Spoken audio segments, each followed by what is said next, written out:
Negosyo Manila. Sa pagkakataong ito, ituturo natin kung paano tumawag sa Converge at makakausap ng isang customer representative.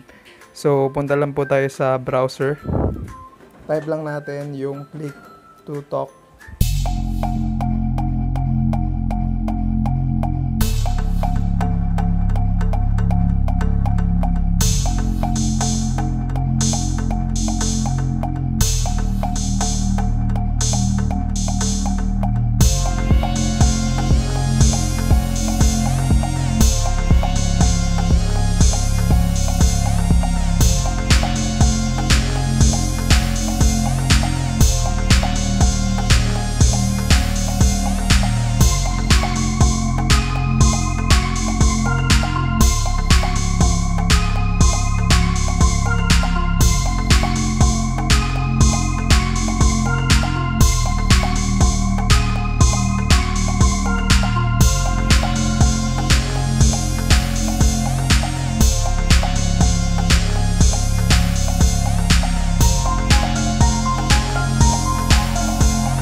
Pa rin ang status na ayan na, connecting na, connected.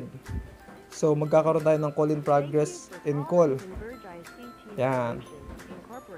Your call may be recorded for quality monitoring. Information you provide may be used for current and future transactions with us.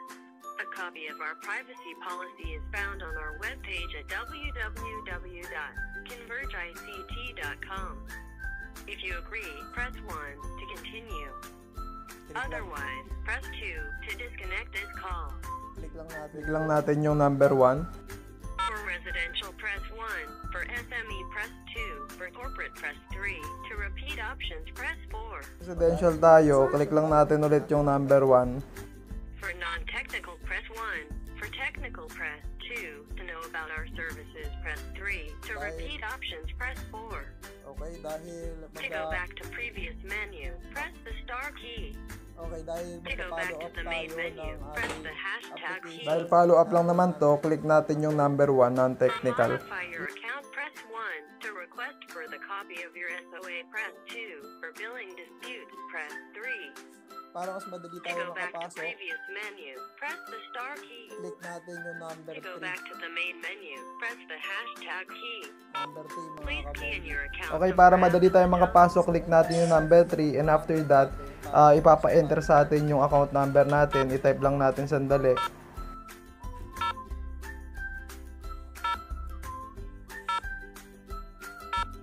Tapos uulitin niya to. Pakinggan niyo kung tama, kung tama. So after nito, uulitin niya yung number na tinype natin. Kung wala naman, Your account mali, press natin yung number 1. 2 0 act press 1. If incorrect, press 2. Dahil tama naman yung enter natin, click lang natin yung number 1.